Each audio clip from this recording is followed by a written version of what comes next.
Hello, brothers and sisters, and welcome back, or for the first time, to another episode of Teach Ye Diligently, where we will go over the what and the how of teaching seminary lessons 113 through 116, as well as Life Prep Lesson 190. My name is Will Perez. I'm a coordinator for Seminaries and Institutes in Tallahassee, Florida, and these videos will be released every Friday. That's the goal, 2 weeks ahead of when the lessons will be covered based on the pacing guide we're using in the southern region here. They are going to be brief videos, kind of categorized into these two areas. The what, just an overview of what we're going to be teaching, the doctrines or the main principles and where that is in Scripture, and then the how. So some suggestions, ideas, engagement or object lesson varieties that you might consider using to supplement what we're getting from curriculum. Hopefully this helps prime the pump of preparation and help relieve some of the overwhelm that can come into beginning lesson prep cold turkey. So with that being said, this week we've got lessons 113 to 116, where we start to cover the book of Isaiah. How exciting is that? Sometimes a little overwhelming even just to hear that name. But the what for these lessons this week. These are the objective statements found in curriculum. For the first lesson, Introduction to Isaiah, the point is to help students feel motivated to learn about Jesus Christ through studying Isaiah. How can we help Isaiah to feel relevant? Oftentimes, one of the most disengaging features of how we present instruction at church is that it doesn't feel relevant. And the things Isaiah is talking about may feel so far removed from students. But again, the key here is to help them see how Isaiah can teach them about Jesus Christ and how to access him. This is always relevant. Then we have Isaiah 1, helping students feel confident that the Savior can cleanse them from their sins. That's the big principle here. In Isaiah 5, we're going to talk about helping students increase their ability to discern between good and evil. This is going to be a doctrinal mastery verse as well. How can students really start to identify right from wrong, good for evil, in a world that often conflates or confuses the two? And just a thought on that with Isaiah 5, right? This principle here, the objective, might not be so easily connected to the Savior on the surface, but it really is as we think through why would Jesus Christ want me to discern between good and evil? At one point, the lesson will have you kind of have these categories of bitter and sweet and good and evil. And I just know, and I'm so grateful that the Savior drank the bitter cup so that mine could be made sweet. So there's a metaphor there, a visual that students might relate to, right? As we think of choosing the sweet in our lives, we can be grateful that the Savior has experienced the bitter so that he can allow us to overcome those things that would detract us from the sweet in our lives, the joy that comes through Christ, through repentance, as we learned in Isaiah 1. So there are always ways we can connect these principles to the Savior. When we teach Isaiah 11 through 12, the objective here is to help students feel more motivated to share the gospel with others. And then Life Prep Lesson 190, our objective is to help students identify available resources to overcome obstacles in furthering their education. So we're basically jumping into Isaiah, identifying some key principles that will connect students to the Savior. And then Life Prep lesson might feel a little disconnected from that. We're going to go from Isaiah to education.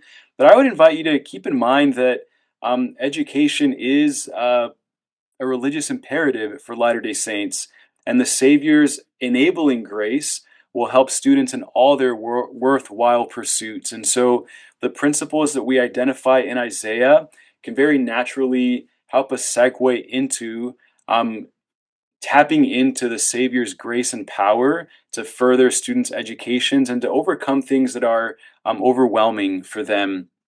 So that's a little bit about the what. Now let's talk through some ideas for the how.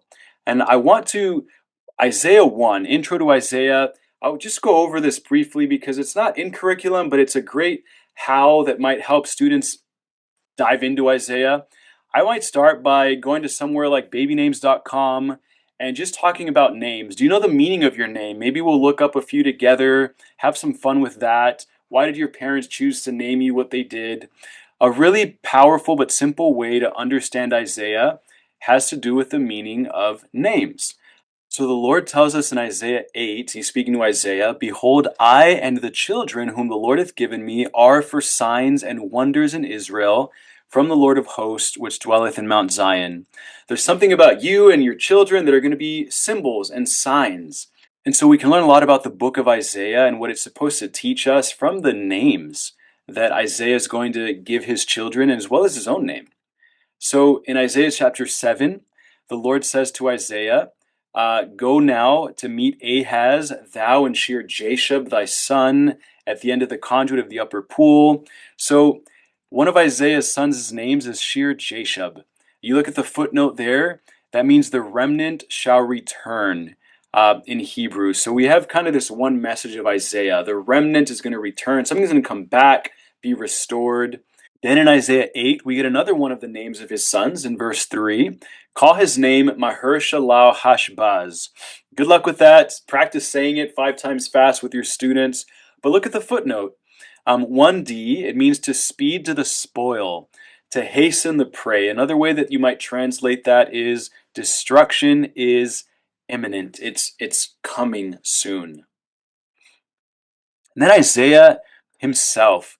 The name Isaiah, you get this AH ending Jehovah. So it's something about related to God, but it means the Lord is salvation, or Jehovah saves, or salvation is in the Lord. So taking the name of Isaiah and his 2 sons, we get this kind of overall message. Destruction is imminent. A remnant will return. Jehovah saves. And you might break that down into kind of chapter topics. So chapters 1 through 39, judgments of the Lord against prideful nations, destruction is imminent.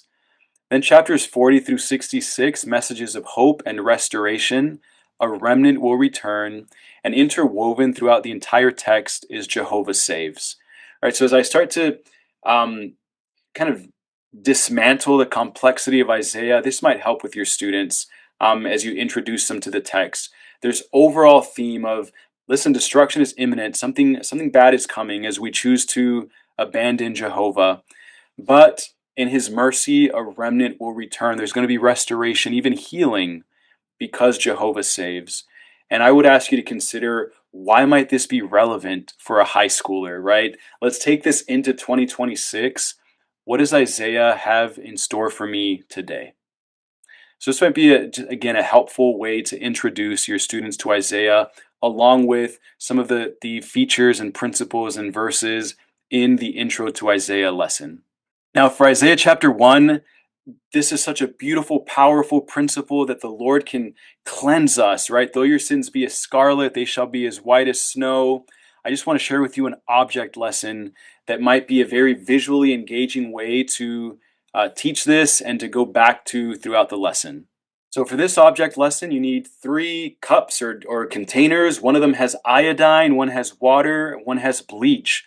So you pour the iodine into the cup of water, which obviously will make it red. And in and of itself, you could ask students, well, what do you think the iodine represents?